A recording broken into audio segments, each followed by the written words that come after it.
Sambut dengan hangat mentor kita Bapak Wiwit Hosana. Silahkan Pak Wiwit memulai acara inti workshop kita pada pagi hari ini. Silahkan Pak Wiwit.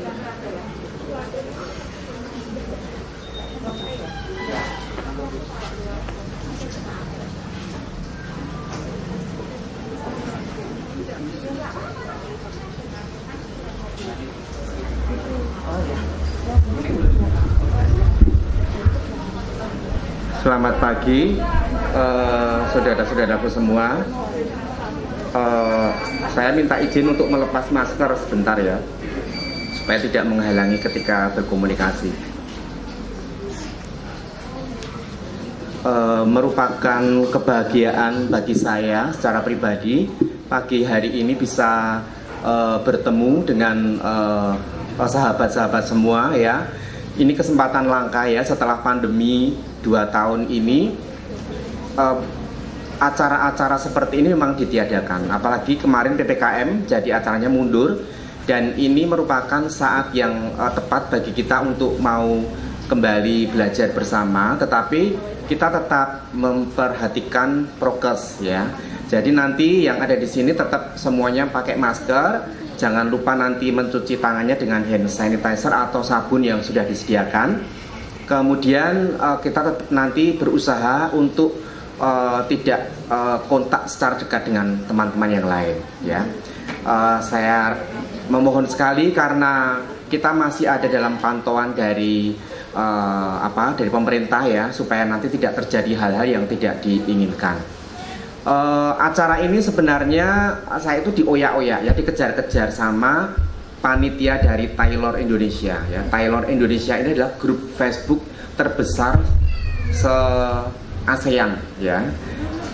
Jadi anggotanya sudah hampir 500.000 ya.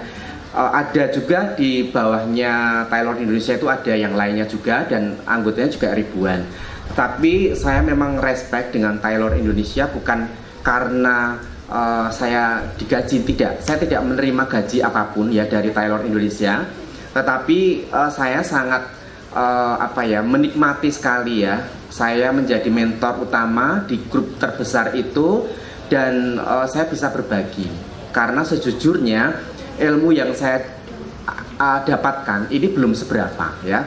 Ilmu saya masih berproses, masih harus banyak belajar lagi. Dan kenapa saya saat ini bisa berdiri di depan Anda semua? Karena saat ini kesempatan itu ada di tangan saya. Jadi bukan karena saya yang pintar sendiri, atau karena Pak Wiwit ini yang paling ilmunya linuweh, tidak ya. Saya masih proses belajar. Di sini banyak sekali ya ibu-ibu guru tata busana yang datang dari berbagai daerah. Ada juga yang desainer dari berbagai daerah. Ada yang dari Jawa Timur, ada yang dari Wonosobo dan sebagainya, yang tidak bisa saya sebutkan satu persatu. Saat ini saya juga senang sekali karena bertemu dengan Mbak Anteng. Coba berdiri Mbak Anteng. Ini Mbak Anteng ya. Ini adalah Bu Anteng ya. Perkenalnya adalah Ibu Anteng Hadiati. Ini adalah Mbak Yu saya ya. Kalau saya nyebut di grup komunitas fashion di Jogja, ini saya satu rumah dengan beliau. Beliau itu sangat mensupport saya ya. Meskipun beliau itu lebih senior dari saya, tapi beliau itu enggak enggan belajar dengan adik-adiknya. Nah, di komunitas fashion yang kami bentuk itu memang Mbak Anteng ini termasuk yang paling senior ya. Tetapi kita belajar itu tidak melihat senior junior, tetapi kita belajar itu berdasar keilmuan ya. Jadi kebaya-kebaya yang Anda lihat ini, jangan dikira ini adalah kebaya dari bahan yang harganya mahal. Ini bahannya sangat murah meriah sekali ya. Seperti ini misalnya, ini saya dulu beli di McMuhan Magelang itu semeter cuma 17.500, 17.500 yang ini, yang ungu. Kalau yang ini saya beli di Zara 23.000 yang tengah. Kalau ini karya sudah 2 tahun yang lalu, ini saya belinya di Solo, di Garden Solo, itu harganya 45.000 kalau nggak salah ya. Jadi inilah keunggulan seseorang, itu bisa menciptakan sesuatu yang murah tapi bisa bernilai jual tinggi ya. Kalau gimana? Oh, belum bertanya ya.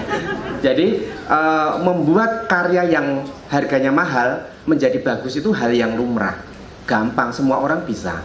Tetapi menyulap kain yang harganya murah meriah menjadi bernilai jual tinggi itu adalah suatu kecerdasan. Dan disinilah saya mengajak sahabat-sahabat semua untuk mau berpikir ke situ ya. Sekarang kita nggak perlu beli brokat les Perancis ya, kalau memang customer kita bukan customer yang high class ya. Les Perancis itu per meternya bisa 4 juta, 5 juta.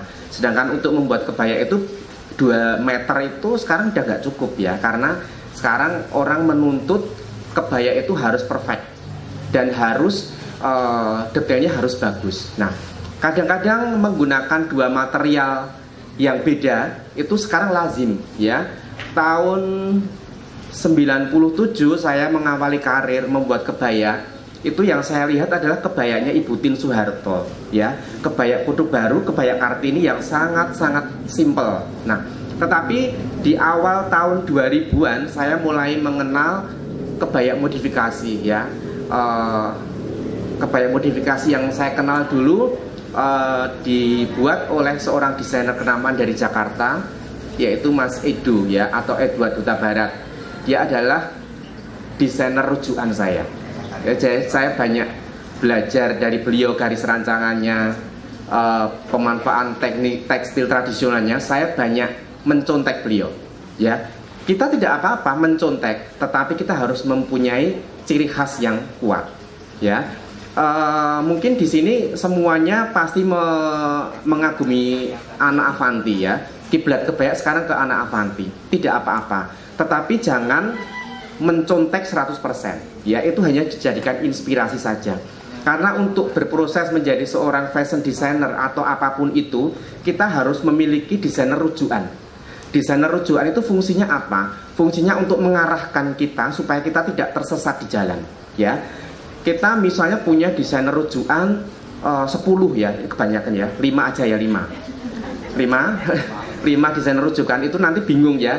Aku lengannya kok pengen kayak gini, kerahnya pengen kayak gini, panjangnya pengen yang kayak gini, warnanya kayak gini.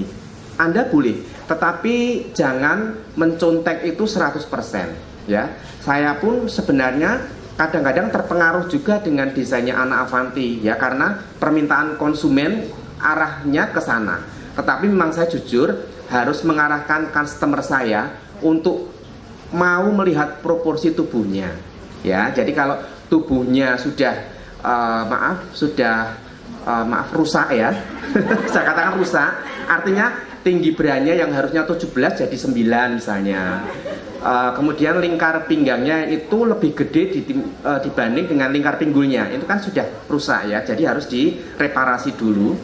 Saya bukan dokter, saya tidak bisa mengajari mereparasi melalui diet ataupun melalui operasi. Jadi saya hanya bisa mengajari mereparasinya melalui kamuflase busana, terutama warna, cutting, hiasan busana dan sebagainya. Itu akan mengkamuflase. Meskipun bobotnya itu 80 kg, ketika mengenakan kebaya saya menjadi kecil, tidak lantas berat badannya turun, tetap saja ya. Tetapi dilihat itu kelihatan langsing. Nah, itulah yang harus Anda pelajari semua. Mari kita sama-sama belajar di tempat ini. Saya akan membedah tentang sebenarnya beratop kebaya ya. Jadi kebaya itu beranya langsung menempel ya. Saya kadang ditanya ya kalau pelatihan seperti ini, lah Mas Wi itu kan nggak pernah pakai BH kok bisa-bisanya ngobrak-abrik BH. Ya, itu berdasar dari pengalaman. Jadi pengalaman itu tidak harus mencoba sendiri ya. Ya, saya belajarnya dari manekin ya, dari patung, dari customer saya sejak tahun 97 sampai sekarang dihitung sendiri ya berapa tahun. Itu saya sudah sangat paham ya, memahami konstruksi pola dan postur seseorang. Nah, pengalaman inilah yang pasti dimiliki oleh Anda semua, meskipun jam terbangnya beda-beda ya. Ada yang jam terbangnya melebihi saya ya. Bu Anteng itu sudah sejak tahun berapa? 90-an awal ya Bu Anteng ya. Tetapi ya semuanya berproses. Jadi Jangan Anda yang kuliah di jurusan busana, tata busana ya, ada yang dari AKK, dari UNY dan sebagainya. Lantas kalau lulus menyebut diri Anda sebagai fashion designer, jangan. Ya, fashion designer itu bukan berupa sertifikat, tetapi itu adalah proses dan konsep. Ya, jadi kalau Anda belum punya konsep yang jelas dan belum berproses, jangan mencap Anda sebagai fashion designer. Saya itu sebenarnya juga disebut sebagai fashion designer masih mikir sampai saat ini. Itu karena kebutuhan saja, karena kebutuhan administrasi di instansi ya. Mau ditulis apa pekerjaannya, mosok penjahit, ya kan lucu. Ya akhirnya yang paling mendekati fashion designer. Tapi itu pun saya masih bertanya, dalam arti saya masih berproses. Nah, proses inilah yang ingin saya bagikan kepada teman-teman semua melalui pelatihan ini. Tolong untuk nanti memotongnya mau di mana ini Ibu Panitia? Di meja atau di lantai? Boleh di meja, boleh di lantai. Nanti kursinya ditertibkan sendiri. Mau di pojokan atau bagaimana terserah. Saya akan membagikan polanya.